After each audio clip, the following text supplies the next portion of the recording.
উপস্থিত মুরব্বিয়ানে আজম, মুসল্লিয়ানে কেরাম, সমবয়সী যুবক ভাইরা, উলামায়ে কেরাম, পর্দার আড়ালে ইমানদার পরেজগার নামাজি মা ও বোনেরা, মহান আল্লাহ পাক রব্বুল আলামিনের দরবারে অসংখ্য শুকরিয়া আদায় করছি যে মহান আল্লাহ পাক রব্বুল আলামিন আপনি আমাকে আল্লাহর ঘর মসজিদে আসা বসা কোরআন হাদিস সম্পর্কে কয়েকটা কথা বলা এবং শোনার মতন তৌফিক দান করেছেন। এই জন্য মহব্বতের সাথে উচ্চ সুরে সবাই বলে আলহামদুলিল্লাহ। তার সাথে সাথে আরও শুকরিয়া আদায় করেছি যে নবীর উসিলায় আল্লাহ পাক রব্বুল আলামিন আসমান জমিন চন্দ্র সূর্য গ্রহ তারা নদ নদী খাল বিল তরুলতা জিন ইনসান তামাম সব কিছু আল্লাহ পাক রব্বুল আলামিন আমাদের নবীজির উসিলা সৃষ্টি করেছেন, আর ওই নবীজির উম্মত আমাদেরকে বানিয়েছেন। এই জন্য আবার মহব্বতের সাথে বলে আলহামদুলিল্লাহ। আমি পবিত্র কালামে পাকের সূরা আহজাবের 40 নং আয়াত তেলাওয়াত করেছি। যদি আল্লাহ পাক রব্বুল আলামিন আমাকে এই আয়াত সম্পর্কে কয়েকটা কথা বলা এবং শোনার মতন তৌফিক দান করেন, তাহলে আপনাদের সামনে কিছু কথা তুলে ধরব। ওমা তৌফিক ইল্লা বিল্লাহ। মক্কার জমিনে যখন দয়াল নবীজি আগমন করেছেন, অনেকে নবীকে নবী মানতে রাজি নয়। অনেকে বলে অমুকের পিতা অমুকের সন্তান, উনি আবার কেমন করে নবী হন। মানুষদের মনের মধ্যে প্রশ্ন, মানুষেরা এগুলাই সমালোচনা করতে ছিল। এর জবাব দিতে গিয়ে আল্লাহ পাক রব্বুল আলামিন সূরা আহজাবের 40 নং আয়াত নাজিল করে দিয়েছেন, আর মানুষদেরকে জানিয়ে দিয়েছেন তোমাদের ধারণাগুলা ভুল, তোমাদের ধারণা ঠিক নয়। যারা তোমরা অমুকের সন্তান অমুকের পিতা বলো, আমাদের মতন মানুষ বলো, তাদের উদ্দেশ্যে আল্লাহ পাক রব্বুল আলামিন সূরা আহজাবের 40 নং আয়াতের মধ্যে আল্লাহ পাক রব্বুল আলামিন বলতেছেন, মা কানা মুহাম্মাদুন আবা আহাদিন মির রিজালিকুম ওয়ালাকিন রাসূলুল্লাহি ওয়া খাতামান নাবিয়্যিন। এর মধ্যে আল্লাহ পাক রব্বুল আলামিন বলেছেন, মা কানা মুহাম্মাদুন আবা আহাদিন, মুহাম্মদ মুস্তাফা সাল্লাল্লাহু আলাইহি ওয়াসাল্লাম তোমাদের কোন পিতা নন।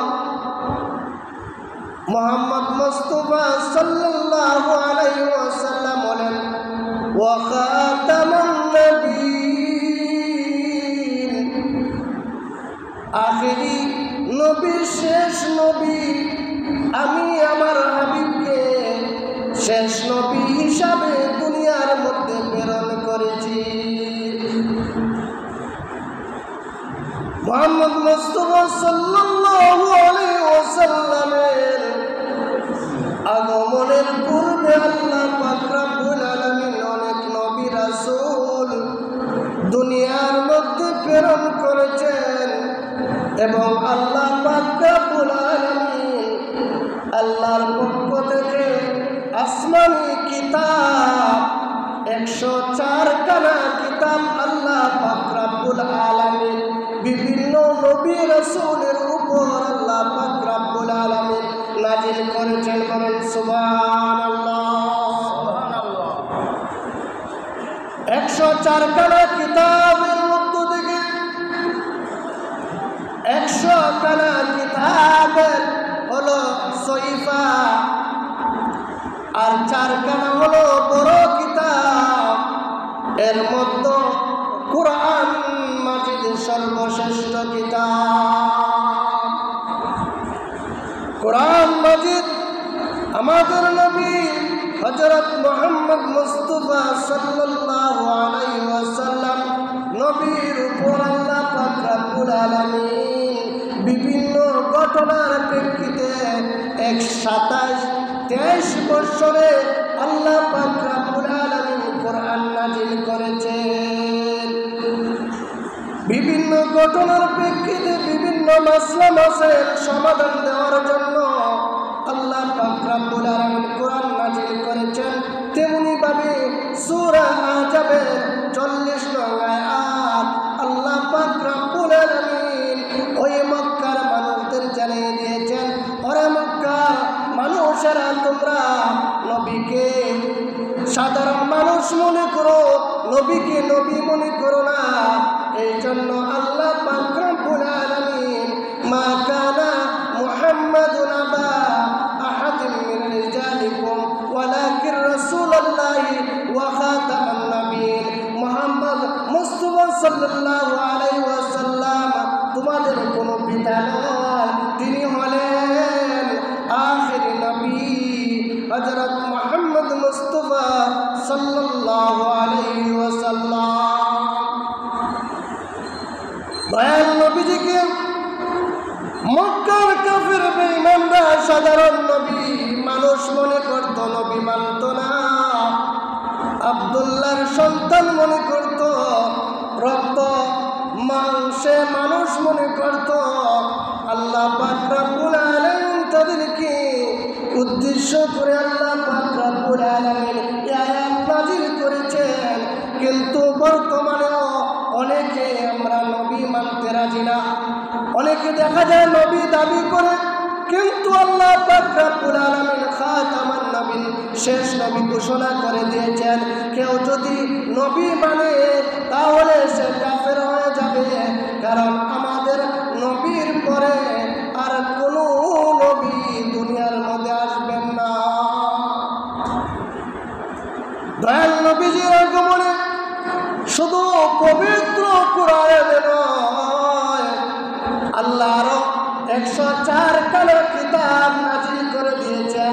ওই 104 খানা কিতাবের মধ্যে আল্লাহ পাক রব্বুল আলামিন মুহাম্মদ মুস্তাফা সাল্লাল্লাহু আলাইহি ওয়াসাল্লাম নবীর আগমনের ঘোষণা আল্লাহ পাক রব্বুল আলামিন অন্যান্য কিতাবের মধ্যে দিয়েছেন। বলেন সুবহানাল্লাহ। তাওরাত কিতাবের মধ্যে আমাদের নবীর নাম মুহাম্মদ। তাওরাত কিতাবের পণ্ডিত যখন তাওরাত কিতাবের মধ্যে নবীর নাম পেল, আজকের খুতবার আলোচনা হলো নবীর মর্যাদা।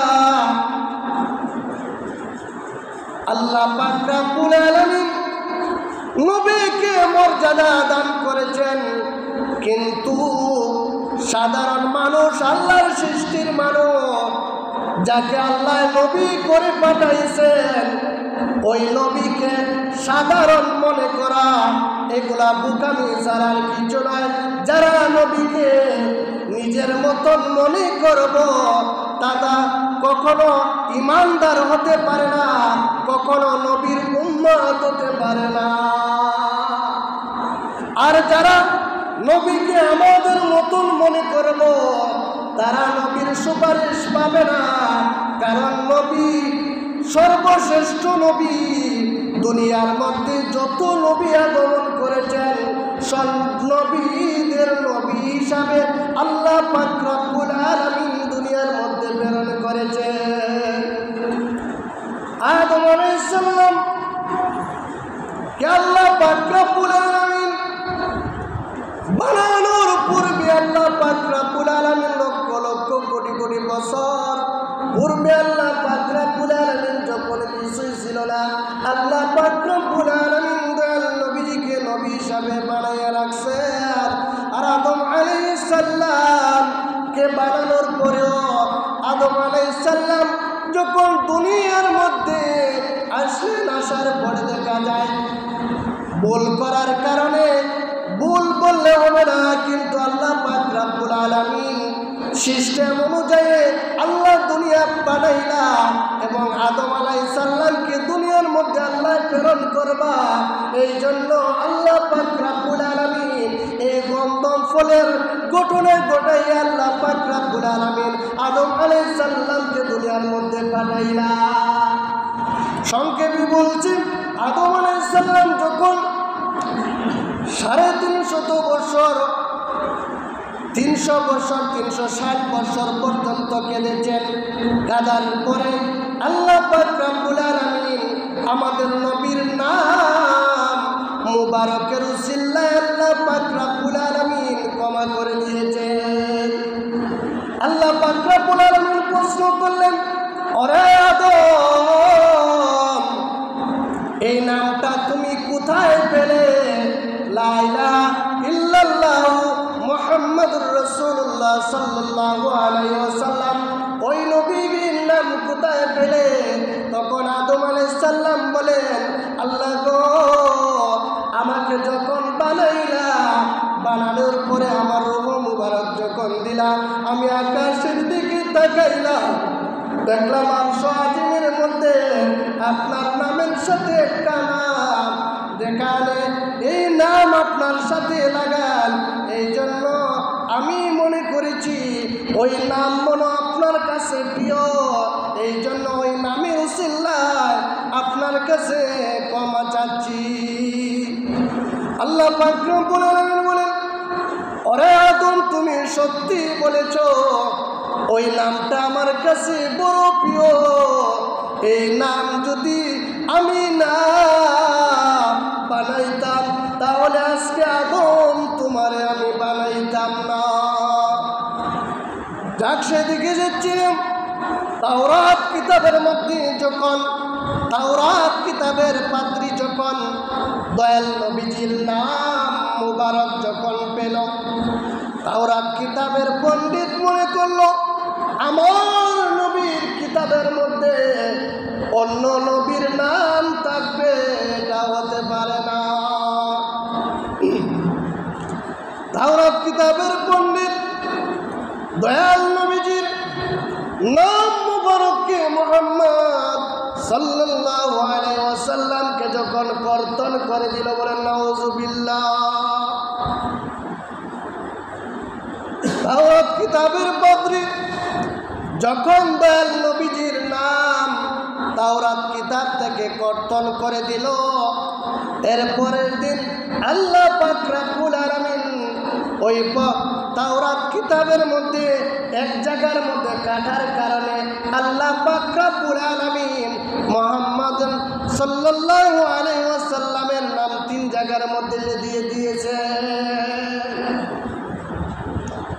তাওরাত কিতাবের পাত্রী, ওই পাত্রী যখন পৃষ্ঠা উল্টাইতেছে, দেখা যায় আগে এক জায়গার মধ্যে ছিল, এখন দেখা যায় 3 জায়গার মধ্যে। বলেন সুবহানাল্লাহ। 3 জায়গাকে কর্তন করে দিয়েছে। আবার দেখা যায় যত কাটে ততবার এমনইভাবে 72 বার পর্যন্ত কেটেছে। আল্লাহ পাক রব্বুল আলামিন দয়াল নবীজির নাম মুবারকের বেয়াদবির কারণে আল্লাহ পাক রব্বুল আলামিন ওই মূসা আলাইহিস সালামের পাত্রীকে আল্লাহ পাক রব্বুল আলামিন বেয়াদবি করার কারণে আল্লাহ পাক রব্বুল আলামিন তাকে গুল সাপে পরিণত করে দিয়েছে। ওই পাত্রী আবুল হারসা যখন গুল সাপ আল্লাহ পাক রব্বুল আলামিন বানাই দিলা, তখন সে ভাবতেছে, আরে আমি তো এখন গুলশাব হয়ে গেছি। ওই নবীর নাম কাটার কারণে আমি গুলশাব হয়ে গেছি। এখন যদি আমাকে কেউ দেখে তাহলে আমাকে আস্থা রাখবে না, আমাকে মেরে ফেলবে। এখন কি করি? ওই আবুল হারসা মুসা আলাইহিস সালামের কাছে গেল। মুসা আলাইহিস সালাম বলেন, ওলে আবুল হারসা, তোমার এই অবস্থা কেন রে? গণ আবুল হারসা বলল, ওগো নবী মুসা,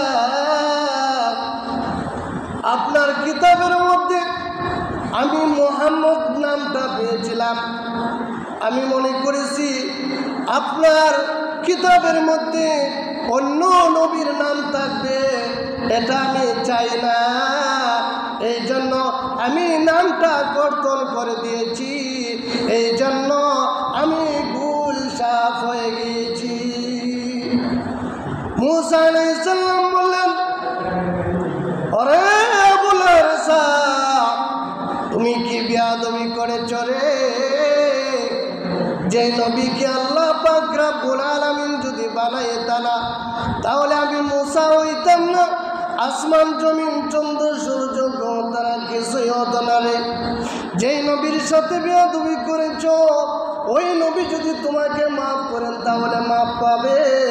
তাছাড়া আমি মুসা নবী হয়েছি, আল্লাহর সাথে কথা বলি, কিন্তু ওই নবীর সাথে বেয়াদবি করেছ। আমি আল্লাহর দরবারে ওই নবীর বেয়াদবি করার কারণে আর তোমার জন্য সুপারিশ করব, এটা হতে পারে না। আরে আবুল হারসা, তুমি যে নবীর সাথে বেয়াদবি করেছ রে, ওই নবীর কাছে যদি তুমি ক্ষমা চাও, মাফ চাও, তাহলে মাফ পাবে। তাছাড়া আমি মুসা আলাইহিস সালাম তোমার জন্য কিছুই করতে পারবো না। আবুল হারসা বলল, ওগো মুসা নবী, আপনি তো আল্লাহর সাথে কথা বলেন, আপনার কাছে আমার একটাই প্রার্থনা, তুমি আল্লাহর কাছে প্রার্থনা করো যাতে আল্লাহ পাক রব্বুল আলামিন আমার হায়াতটা ওই নবীর আগমনের, দয়াল নবীজির আগমন করার পর যাতে দয়াল নবীজির কাছে আমি মাফ চাইতে পারি। এতদিন পর্যন্ত আমার হায়াত আল্লাহর কাছে প্রার্থনা করে বাড়িয়ে দাও। মুসা আলাইহিস সালাম বলেন, ঠিক আছে।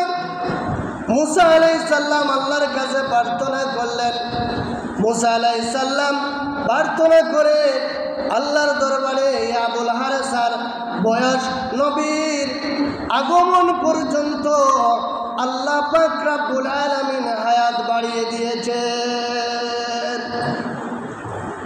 যখন দয়াল নবীজি দুনিয়ার মধ্যে আগমন করেছেন, আগমন করার পরে এ আবুল হারসা গুলশাব কেমন করে সে দয়াল নবীজির কাছে যাবে?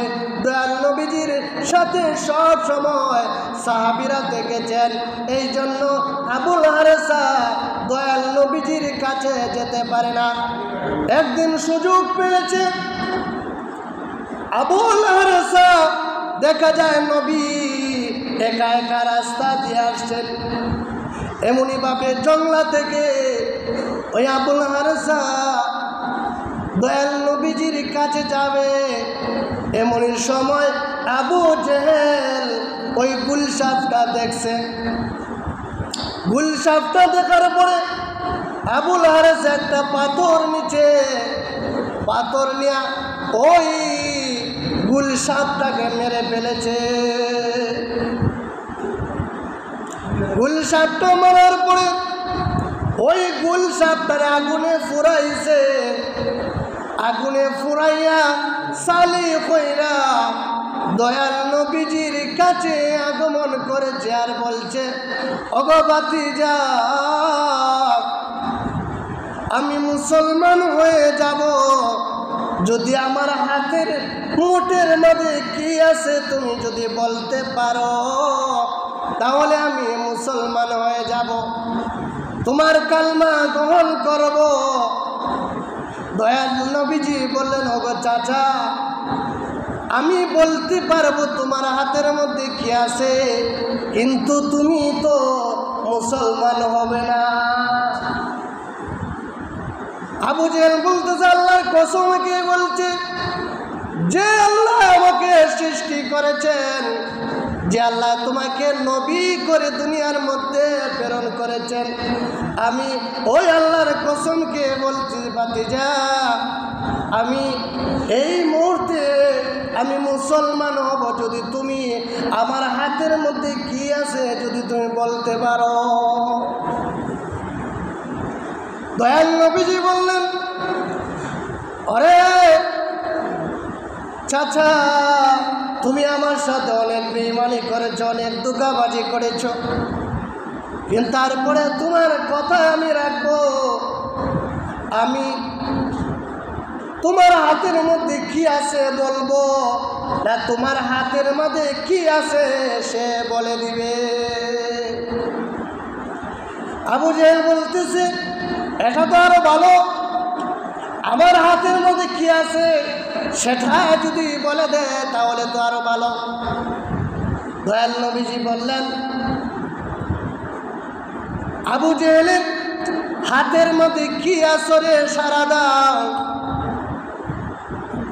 দয়াল নবীজি বলার সঙ্গে সঙ্গে গুলসাপটা এমন ভাবে লড়া দিয়েছে, আবু জেহেলকে উড়াইয়া ফেলে দিয়েছে। বলেন সুবহানাল্লাহ। দয়াল নবীজির ক্ষমতা আছে কিনা, এটা তো সাধারণ বিষয়, কিন্তু দয়াল নবীজিকে আবু জেহেল বলতেছে, ওগো ভাতিজা, তুমি যদি আকাশের চাঁদকে যদি তুমি দুই খণ্ডন করতে পারো তাহলে আমি মুসলমান হয়ে যাব। দয়াল নবীজি বললেন, ওগো চাচা, ঠিক আছে, যদি তুমি মুসলমান হয়ে যাও তাহলে আমি আকাশের চাঁদকে আমি দুই খণ্ডন করে দিব, তারপরে যদি তুমি মুসলমান হও। আল্লাহ পাক রব্বুল আলামিন আর তোলা জানালেন, ওগো আল্লাহ, এই আকাশের ছাদকে দুই খণ্ডন করে দাও। আল্লাহ পাক রব্বুল আলামিন বললেন, ওগো হাবিব, আমি দুই খণ্ডন করতে হবে না, তোমার শাহাদাত আঙ্গুল দিয়া এই চাঁদকে তুমি ইশারা করো। ইশারা করার সঙ্গে সঙ্গে চাঁদ দুই টুকরা হয়ে যাবে। বলেন সুবহানাল্লাহ। নবীর তো পাওয়ার খেয়ে দিয়েছেন আল্লাহ পাক রব্বুল আলামিন দিয়েছেন, আর ওই নবীকে আমাদের মতন মনে করো। ও মক্কার কাফের বেঈমানদারে, ওই নবী সাধারণ নবী নয়, ওই নবীকে আমি নবী করে পাঠিয়েছি এবং আখিরি নবী পাঠিয়েছে। আমার বন্ধুর পরে আর কোন নবী দুনিয়ার মধ্যে প্রেরণ করব না। আবু জেহেল বলল, ওগো ভাতিজা, তুমি এত বড় জাদুঘর হয়ে গেছো, তুমি নিশ্চয় জাদু করে আকাশের চাঁদকে দুই খণ্ডন করে দিয়েছ। যারা বেঈমান তাদের অন্তরের মধ্যে আল্লাহ মোহর মেরে দিয়েছেন, খাতামাল্লাহু আলা কুলুবিহিম, তাদের কলবের মধ্যে আল্লাহ পাক রব্বুল আলামিন মোহর মেরে দিয়েছেন। তাদেরকে যতই বুঝাও না কেন তারা বুঝতে চাইবে না, কারণ আল্লাহ পাক রব্বুল আলামিন তাদের জন্য আল্লাহ পাক রব্বুল আলামিন 7টা জাহান্নাম সৃষ্টি করে রেখেছেন। যখন গুলসাপ লড়া দিয়ে আবু জেহেলকে ফেলে দিল, এমনি ভাই গুলসাপ বলতেছি, ইয়া রাসূলুল্লাহ, ইয়া হাবিবাল্লাহ, নবী গো, আমি আপনার সাথে বেয়াদবি করেছি, ইয়া রাসূলুল্লাহ, আমাকে ক্ষমা করে দাও, আমাকে মাফ করে দাও। দয়াল নবীজি বলেন, ওরে আবুল হারসা, তুমি আমার নামকে খণ্ডন করো নাই, তুমি আমার শরীরের মধ্যে তুমি আঘাত করেছ। আরে আবুল হারেসা, আমার পিঠের জামাটা তুলে তুমি দেখো, আমার নামের মধ্যে যতবার গর্তন করেছ ততবার আমার পিঠের মধ্যে দাগ লেগেছে। বলেন সুবহানাল্লাহ। দয়াল নবীজি বললেন, আরে আবুল হারেসা, তুমি যখন ভুল বুঝেছ রে, আমি তো ক্ষমা করার জন্য এসেছি। আল্লাহ পাক রব্বুল আলামিন আমাকে তো দুনিয়ার রহমত হিসাবে দুনিয়ার মধ্যে প্রেরণ করেছে। আমি তোমাকে ক্ষমা করে দিলাম। ক্ষমা করার পরে ভুল সাপ থেকে সে মানুষ হয়ে গেছে আর বলতেছে, ইয়া রাসূলুল্লাহ, ইয়া হাবিবাল্লাহ, নবী গো, আমাকে কালমা পড়ে মুসলমান বানাও। কালমা পড়ে মুসলমান বানানোর পরে আবুল হারেসা ইন্তেকাল করেছে, জানাজা পড়ে দাফন করা হয়েছে। ও দুনিয়ার মানুষ, আল্লাহ তোমাদেরকে জ্ঞান দিয়েছেন, বুদ্ধি দিয়েছেন, বিবেক দিয়েছেন। যেই নবীর উসিলা আল্লাহ পাক রব্বুল আলামিন আসমান বানাইলা, জমিন বানাইলা, যেই নবীর নাম আরশ আজিমে ছিল আহমদ, দুনিয়ার মধ্যে মোহাম্মদ, যেই নবীকে আল্লাহ পাক রব্বুল আলামিন সর্বপ্রথম বানাইলা, ইমামের ইমাম, যখন দয়াল নবীজিকে আল্লাহ পাক রব্বুল আলামিন দুনিয়ার মধ্যে প্রেরণ করবেন, এই জন্য আল্লাহ পাক রব্বুল আলামিন এই নবীর উম্মত হওয়ার জন্য আল্লাহ পাক রব্বুল আলামিন আদম আলাইহিস সালাতু ওয়াস সালামকে আল্লাহ বানাইলা। এই আদম আলাইহিস সালামকে বানাইলা আর আখিরি জামানার নবীর উম্মত হয়েছে আমরা। ওই নবীজিকে আমরা ভালোবাসতে চাই না। আজকে দেখা যায় নবীর অনুসরণ করি না। নবী বলেছেন একদিকে যাওয়ার জন্য, আমরা অন্যদিকে যাই। আমরা নবীর অনুসরণ করতে চাই না। নবীজি বলেছেন তোমরা নামাজ পড়ো, হালাল খাও, আরাম থেকে বিরত থাকো, কিন্তু আমরা এগুলা মানি না। হালালের পথে চলতে চাই না, হারামের পথে আমরা বেশি চলি। দয়াল নবীজি যেটা বলেছেন সেটা মানি না, কিন্তু আমরা মন গড়া ইহুদি নাসারার মতন জীবনযাপন আমরা করতেছি। বুখারী শরীফের মধ্যে এসেছে, বর্তমানে দেখা যাচ্ছে মাজার গুলাকে অনেক নামদারি মুসলমান বাংলাদেশে। ওলিদের কোনো ভুল নাই, মাজারের কোনো ভুল নাই, কিন্তু মাজারের মধ্যে যারা সেজদা করে, মাজারের মধ্যে গান বাজনা করে, এগুলা থেকে তুমি ইসলামের কোরআন হাদিসে বুঝাইয়া তুমি যদি তাদেরকে বিরত রাখতে পারো, তাহলে তুমি মুসলমান হইলা। এই জন্য আল্লাহ পাক রব্বুল আলামিন পবিত্র কোরআনের মধ্যে বলেছেন, কুনতুম খায়রা উম্মাতি উখরিজাত লিন-নাস তা'মুরুনা বিল মারুফ ওয়া তানহাউনা আনিল মুনকার। শ্রেষ্ঠ নবীর শ্রেষ্ঠ উম্মত যদি হও, তাহলে তোমার সৎ কাজের আদেশ করো, অসৎ কাজের নিষেধ করো। এগুলা না কইরা, না বুঝাইয়া তোমরা মাজার ভাঙতেছ আর দলিল দিচ্ছ। বুখারী শরীফের মধ্যে আছে, বুখারী শরীফের মধ্যে ঠিকই আছে, কিন্তু অর্থ বোঝো নাই।